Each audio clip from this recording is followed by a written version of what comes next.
Alô, galera do canal de Filosofia do Professor Benê França.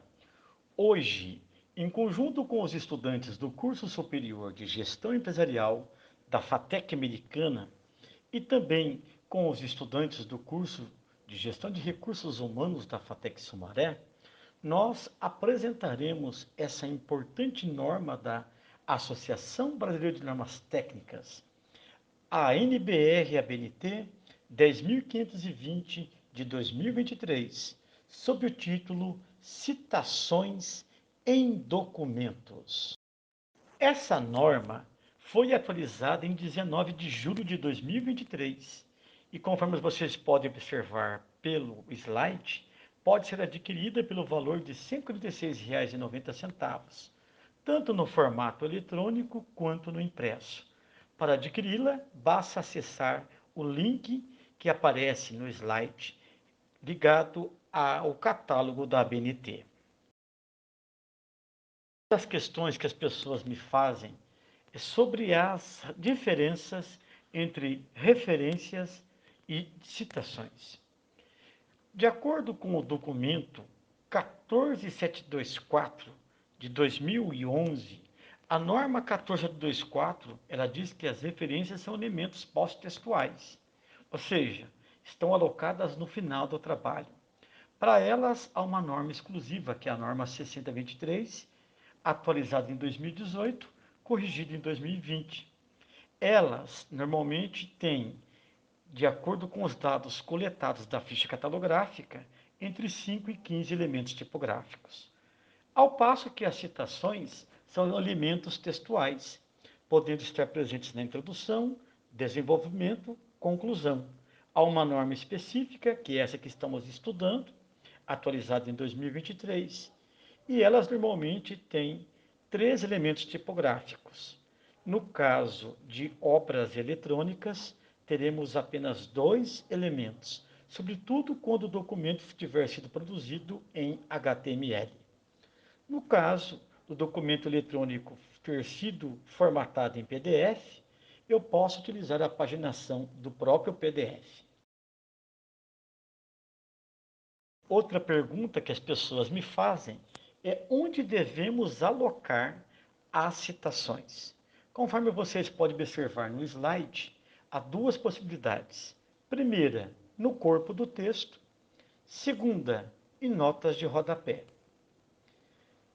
No caso da citação ser alocada no corpo do texto, abro aspas duplas iniciais, coloco o trecho transcrito literalmente, fecho com as aspas duplas finais, abro parênteses e insiro os dados da autoria.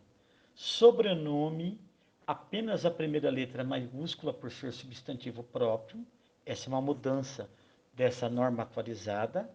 Identifico o ano de publicação e insiro a página de onde for transcrito o fragmento do documento original e fecho parênteses.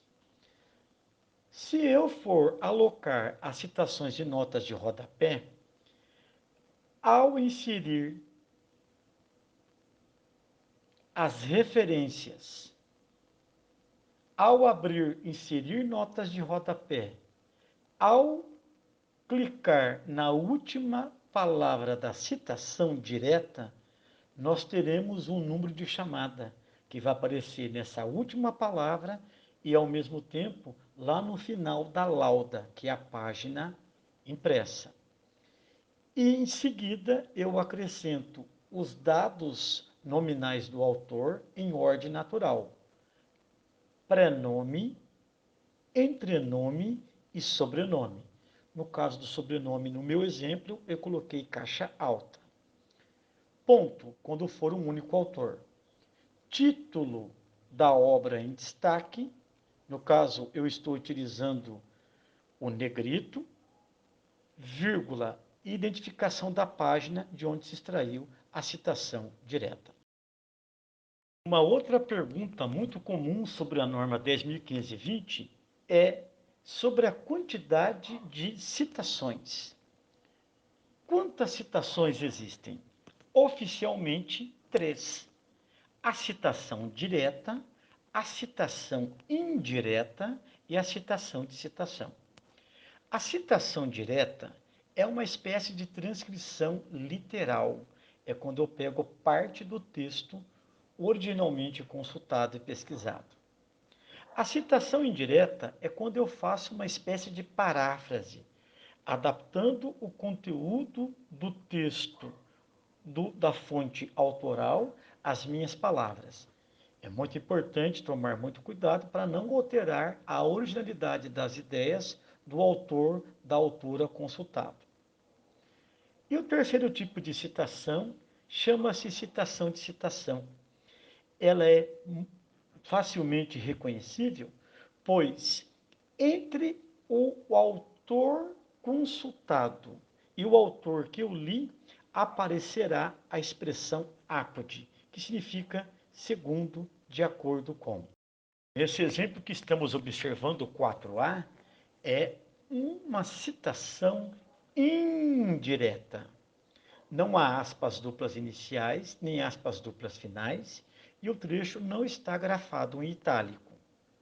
Nós temos a identificação de três autores: autor 1, Heller; autor 2, Notalker; autor 3, Gardner.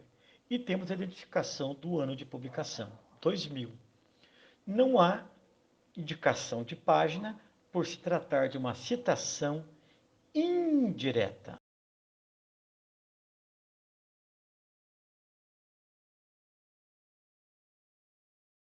No exemplo 4b, nós temos um clássico caso de citação direta.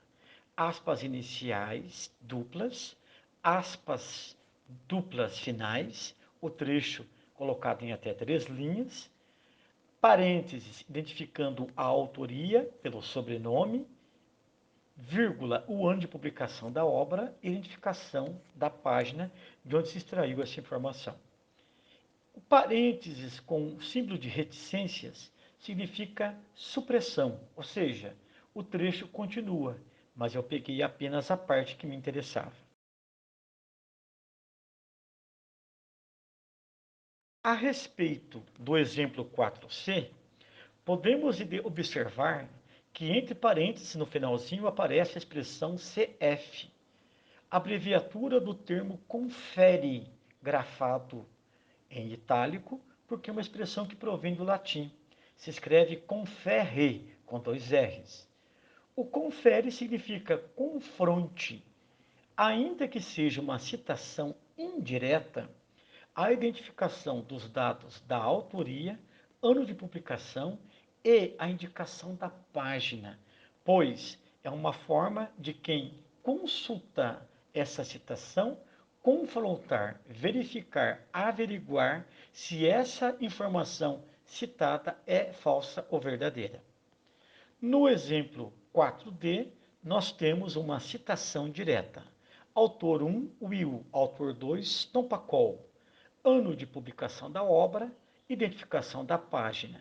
2 autores, verbo conjugado no plural, dizem que, aspas iniciais duplas, aspas finais duplas.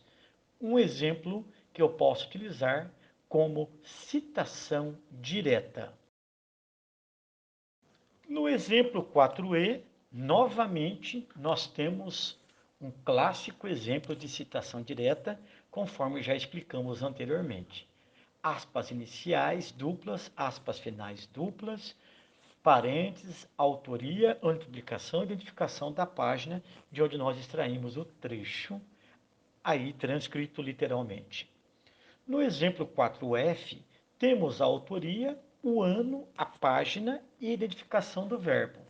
Vocês podem observar que há um recuo de 4 centímetros da margem esquerda. Isso é típico apenas para citações diretas, ou seja, quando houver transcrição literal. Isso implicará em algumas coisas, conforme diz a regra 7.11 da NBR 2520. Primeira coisa, as aspas devem ser suprimidas. Segunda coisa, se o trecho for grafado em itálico, o itálico deverá também ser suprimido. o tamanho da fonte padrão, que é 12, passa a ser tamanho de exceção normativa. No caso aí, eu usei 11. O espacejamento entre linhas deixa de ser padrão, ou seja, 1,5, e passa a ser simples, ou seja, de 1 centímetro. Portanto, essas alterações, junto com o filete de 4 centímetros da margem esquerda, são marcas típicas de citações diretas. Aqui, também no exemplo 4G, nós temos um outro exemplo clássico de citação direta, com o uso do recuo de 4 centímetros da margem esquerda e com as alterações indicadas.